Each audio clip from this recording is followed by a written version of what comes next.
الحمد لله رب العالمين والعاقبة للمتقين والصلاة والسلام على سيد الأنبياء والمرسلين وعلى آله وصحبه أجمعين. أما بعد فأعوذ بالله من الشيطان الرجيم. بسم الله الرحمن الرحيم. إنا لله وإنا إليه راجعون. صدق الله العظيم. قال الله تعالى في شان حبيبه مخبرا وآمرا: إن الله وملائكته يصلون على النبي يا أيها الذين آمنوا صلوا عليه وسلموا تسليما. اللهم صل على سيدنا ومولانا محمد وعلى آل سيدنا ومولانا محمد وبارك وسلم وصل عليه. بلند واسع الصلاة.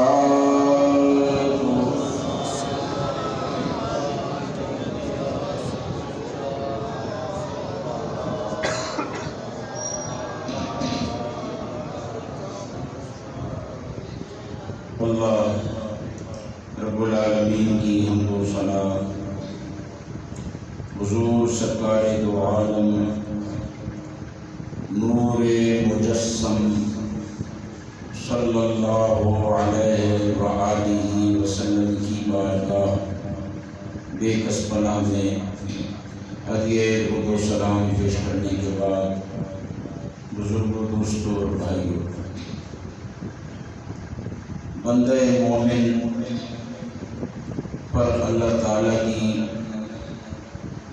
ہم وقت رحمتیں اترتی ہیں بوسیلہ سرکار دو عالم صلی اللہ علیہ وآلہ وسلم. وہ اللہ کی رحمتوں میں رہتا ہے،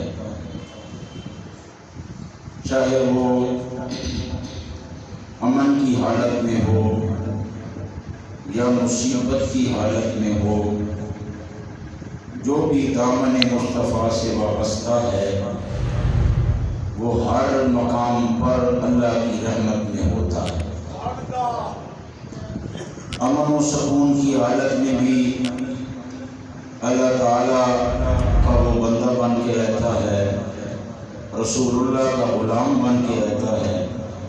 مصیبت، آزمائش اور تکلیف میں بھی وہ اللہ کا بندہ بن کے رہتا ہے اور مدینے والے کا غلام بن کے رہتا ہے.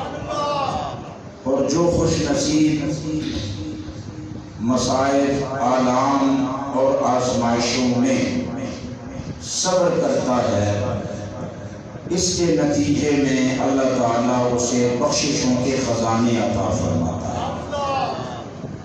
جو بھی دائرہ اسلام میں داخل ہوتا ہے اس کی آزمائش ہوتی ہے.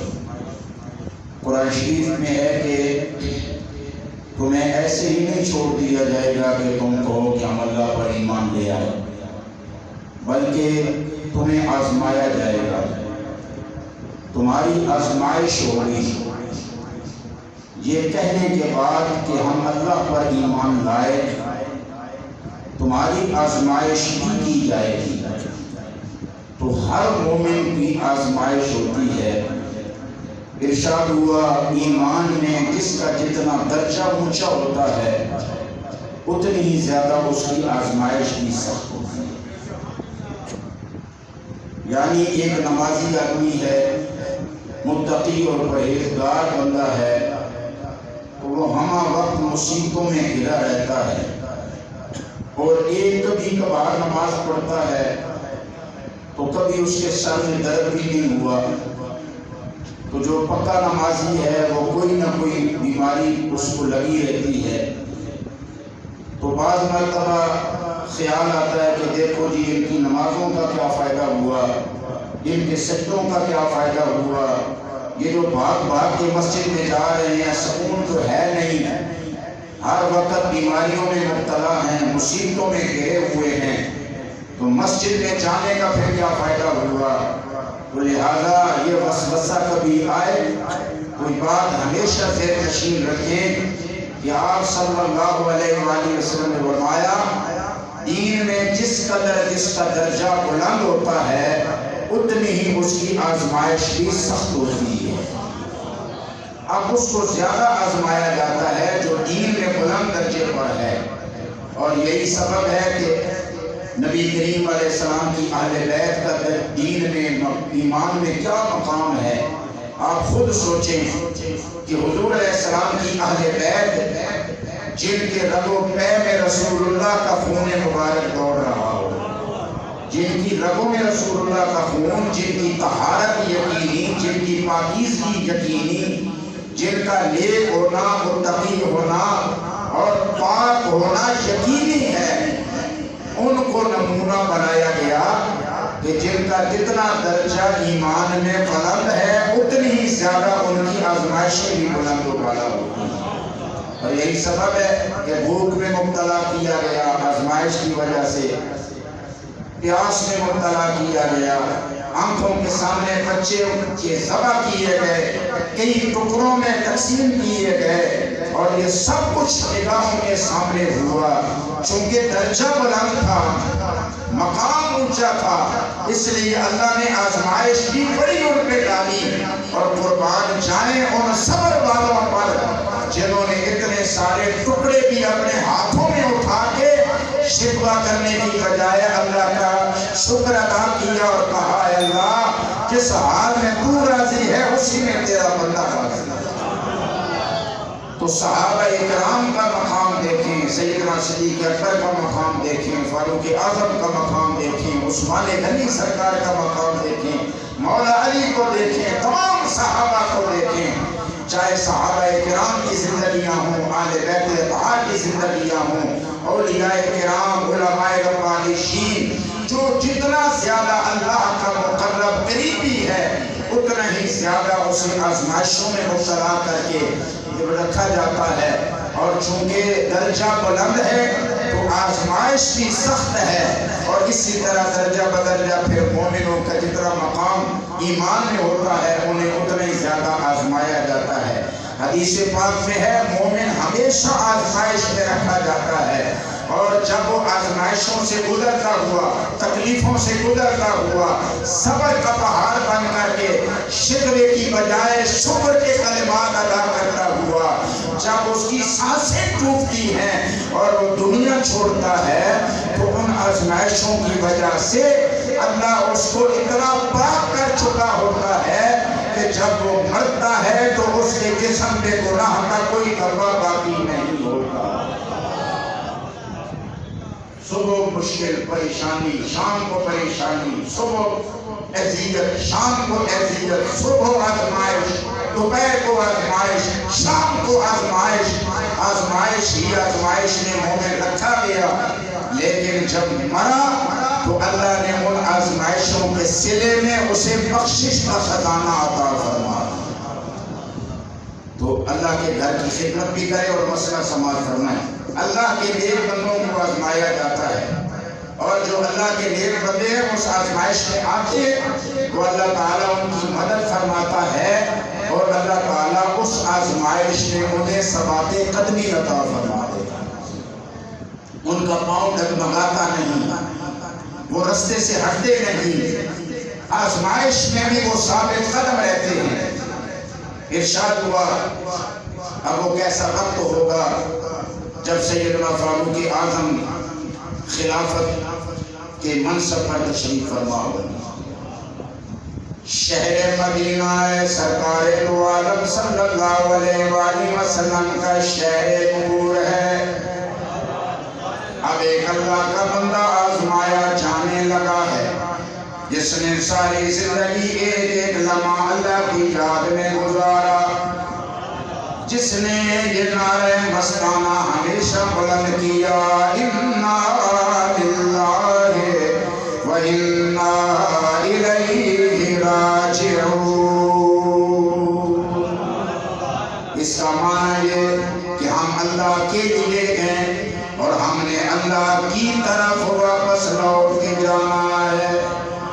ہم اللہ کے لیے ہیں اور ہم نے اللہ کی طرف واپس لوٹ کے جانا ہے۔ اس کو کلمہ ترجیح کہتے ہیں۔ اللہ اللہ، یہ جو کلمہ ترجیح ہے یہ صرف فوت کی کے لیے نہیں کہ کوئی بندہ فوت ہو جائے تو سننے والا فوراً کہتا ہے اِنَّا لِلَّهِ وَإِنَّا إِلَيْهِ راجعون۔ یہاں پر ان کلمات کی ادا کرنے کا کیا مقصد ہے؟ مومن ان کلمات کو ادا کر کے اعلان کرتا ہے، آج اس کے جانے کا اعلان ہو رہا ہے، اِنَّا لِلَّهِ وَإِنَّا إِلَيْهِ راجعون۔ ہم اللہ کے لیے ہیں اور ہم نے اللہ کی طرف واپس لوٹ کے جانا ہے۔ کیا مطلب ہے؟ صرف اس کا اعلان ہوا، یہ جا رہا ہے، رہنا ہم نے بھی نہیں ہے، سب نے اللہ کی طرف واپس لوٹ کے جانا ہے۔ اب جانا سب کا ایک جیسا نہیں ہوتا، جیسے زندگی گزاری ہوتی ہے ویسے ہی اس کا آخرت کا سفر بھی ہوتا ہے۔ جس کا زندگی کا اڑنا بچھونا اللہ کی یاد رہا، اللہ کے گھر میں حاضری رہی، نمازوں کی پابندی رہی، رسول اللہ پہ درود و سلام پڑھتا رہا، اللہ رسول کا بن کے رہا، اب جب اس کا آخرت کا سفر شروع ہوتا ہے تو اس کے سفر پہ لوگ رش کر رہے ہوتے ہیں۔ جانے والے کس شان سے جا رہا ہے، جانے والے تو کس طرح سج کے جا رہا ہے، ہر ایک کو یہ سعادت نہیں ملتی کہ مسکراتے چہرے کے ساتھ جائے، لبوں پہ مسکراہٹ ہو، موت کا سامنا کر رہا ہو۔ حضرت علامہ اقبال کہتے ہیں، میں تجھے بتاؤں بوقت موت کون مسکراتا ہے، ہر بندہ نہیں مسکراتا، موت کے وقت وہ مسکراتا ہے جو مدینے والے کا پیار کرنے والا ہوتا ہے۔ جو مومن ہے وہ موت کے وقت اس کے لبوں پہ مسکراہٹیں ہوتی ہیں۔ حضرت اقبال کہتے ہیں، نشان مرد مومن بات و گویم چو مردہ یک تبسم بر لب اوست۔ میں تجھے بتاؤں مومن کی نشانی کیا ہے، ہر بندہ کہتا ہے فلاں مومن فلاں مومن۔ حضرت اقبال کہتی ہیں، میں تجھے مومن کی نشانی بتاتا ہوں، مومن کی علامت و نشانی یہ ہے جب اسے موت آتی ہے اس کے لبوں پہ مسکراہٹیں آ جاتی ہیں۔ سبحان اللہ، بلند آواز سے بولے ذرا سبحان اللہ۔ یعنی مومن مرنے لگتا ہے تو اس کے لبوں پہ مسکراہٹ ہوتی ہے۔ سبحان اللہ فرمائے، خاص مقام آ گیا ہے۔ موت کے وقت ہر بندہ نہیں مسکراتا۔ علماء نے لکھا اس کے دو اسباب ہیں، دیگر بھی کئی ہیں، لیکن ایک سبب مسکراہٹ کا یہ ہوتا ہے جب مومن کی روح جسم سے نکلتی ہے، اللہ مومن کو اس کا جنت میں مقام دکھا دیتا ہے۔ جسم سے نکل رہی ہے، ادھر اللہ اسے جنت میں اس کا محل دکھاتا ہے، اس کا مقام دکھاتا ہے۔ اور گھر سے نکلنے والے دکھ نہ کرنا، میں کوٹھی چھوڑ کے جا رہا ہوں، بنگلہ چھوڑ کے جا رہا ہوں، بڑی میں نے حسرت کے ساتھ مکان بنایا تھا، مکان چھوڑ کے جا رہا ہوں۔ اللہ مومن کو دنیا چھوڑنے سے پہلے جنت کا ٹھکانہ دکھاتا ہے۔ اپنی آنکھیں ٹھنڈی کر لے، ہم نے دنیا کے مقابلے میں تیرے لیے جنت میں کتنا حسین مکان تیار فرما رکھا ہے۔ فرمایا جب وہ مومن والا وہ مومن جنت میں اپنا مقام دیکھتا ہے، اس کے لبوں پہ مسکراہٹیں آ جاتی ہیں۔ چونکہ کامیابی ملے تو بندہ مسکراتا ہے، ہمیشہ پاس ہو تو مسکراتا ہے، جب منزل پہ پہنچ جائے تو مسکراتا ہے۔ فرمایا ادھر مومن کی موت آتی ہے، ادھر لبوں پہ مسکراہٹیں کھیلنے لگ جاتی ہیں۔ ایک وجہ تو جنت میں مقام دیکھتا ہے، اور عاشقوں نے ایک وجہ اور بیان کی ہے، فرماتے ہیں وہ وجہ بھی ہو سکتی ہے، لیکن مصطفیٰ کا عاشق بوقت موت اس لیے مسکراتا ہے، جب اس کی روح جسم سے نکلتی ہے اسے مصطفیٰ کا دیدار کرایا جاتا ہے۔ سبحان اللہ، بلند آواز سے بولے ذرا سبحان اللہ۔ اسے اس لمحے سارے پردے ہٹا کے دیدار کرایا جاتا ہے۔ دیکھ ذرا آج تیرے سامنے کون آئے ہیں، اس محبوب کا بن کے رہا، نماز سے پہلے بھی سلام پڑھا، اذان سے پہلے بھی سلام پڑھا، نماز کے بعد بھی سلام پڑھا، جمعہ پڑھ کے بھی سلام پڑھتا رہا، اٹھتے بیٹھتے محبوب کا نام لیتا رہا، محبوب کے نام کی تسبیح پڑھتا رہا۔ اب ادھر روح جسم سے نکلی، ادھر محبوب تشریف لے آئے۔ حضرت عارف کھڑی رومی کشمیر رحمت اللہ علیہ آخری وقت آیا، مدینہ طیبہ کی طرح منہ کر کے کہتے ہیں دم دم جان لباں پر آوے کہ چھوڑ حویلی تن دی کھلی اڑی کے مت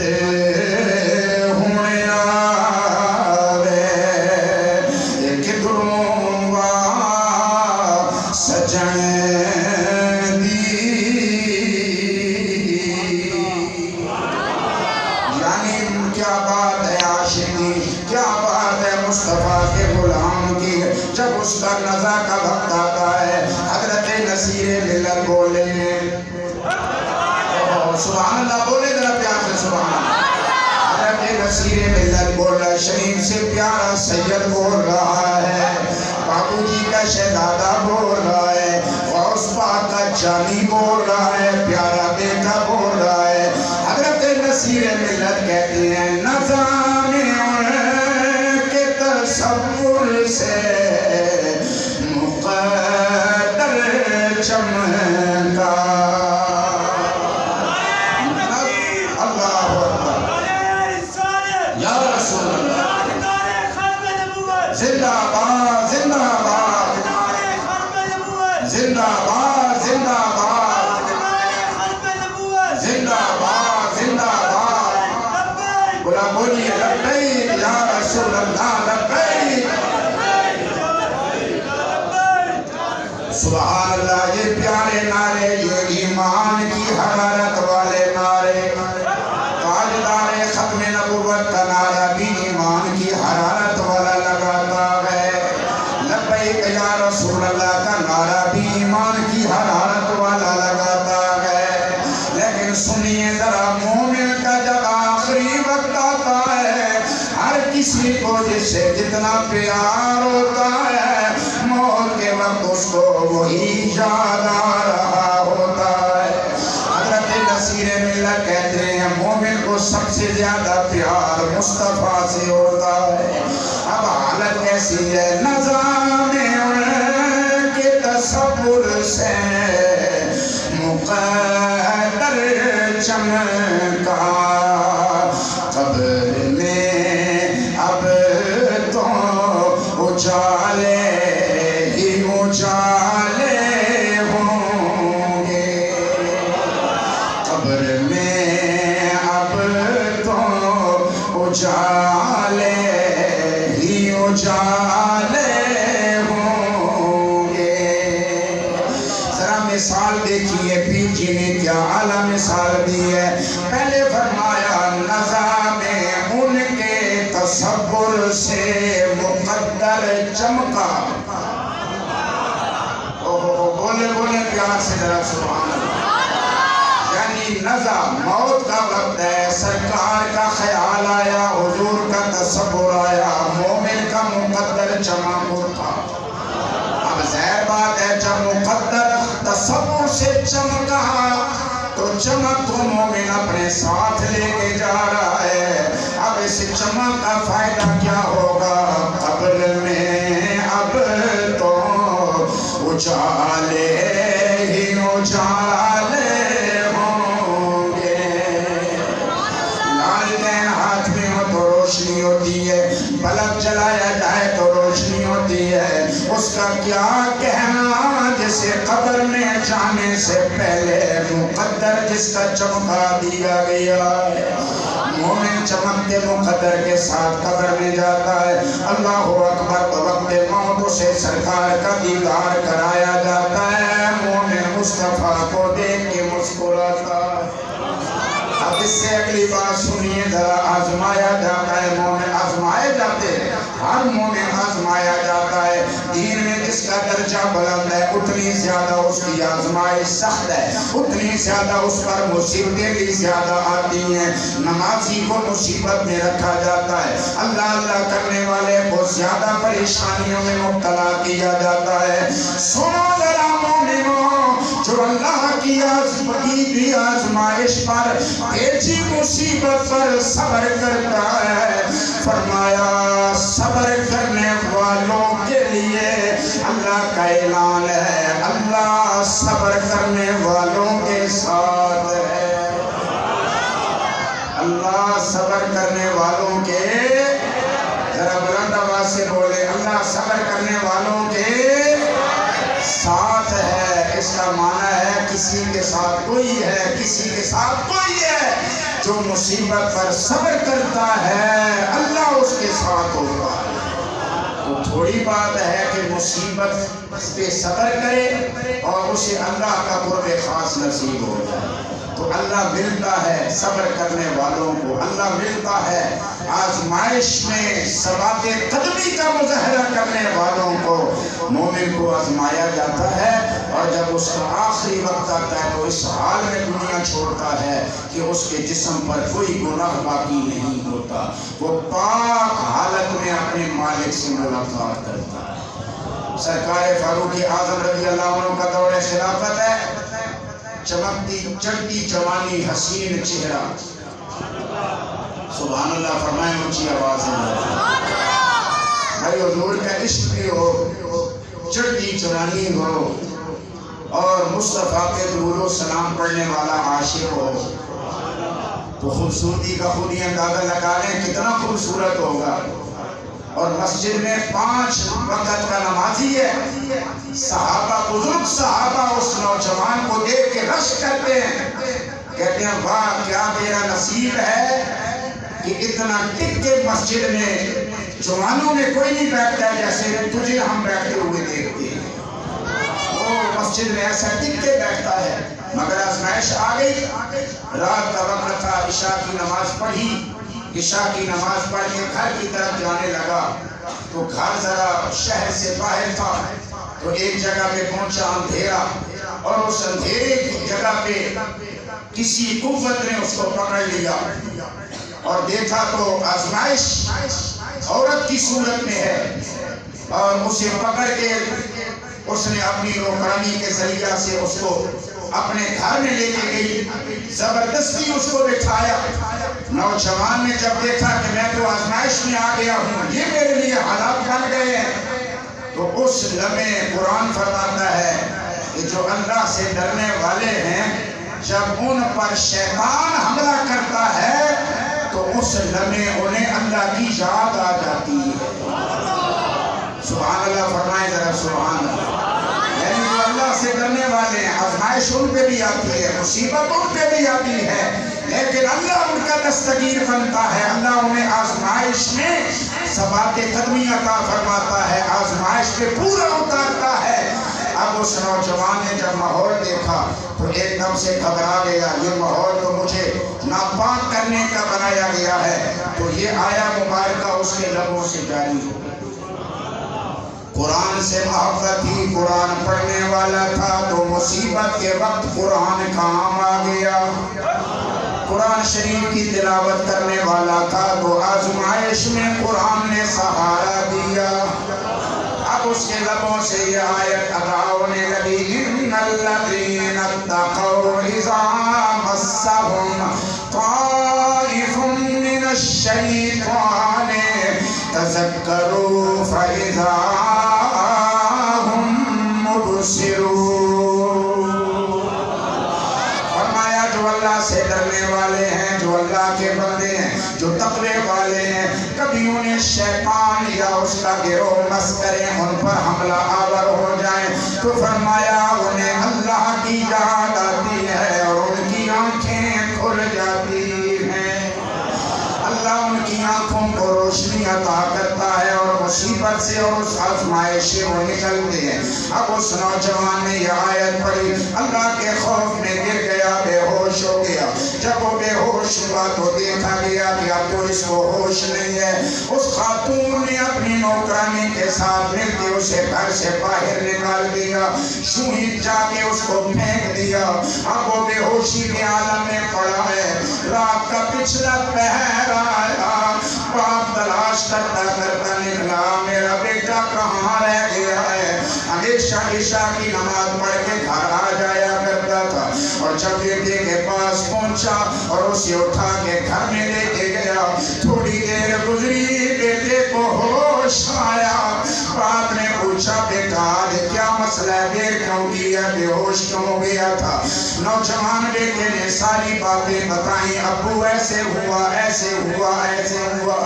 جب اس آیت پہ پہنچا ابو، جب میرے لیے ماحول ایسا بن گیا تو مجھے اللہ کا خوف آیا، اللہ تعالیٰ نے مجھے بچا لیا اس پریشانی میں، مجھے گناہ سے مالک نے بچایا۔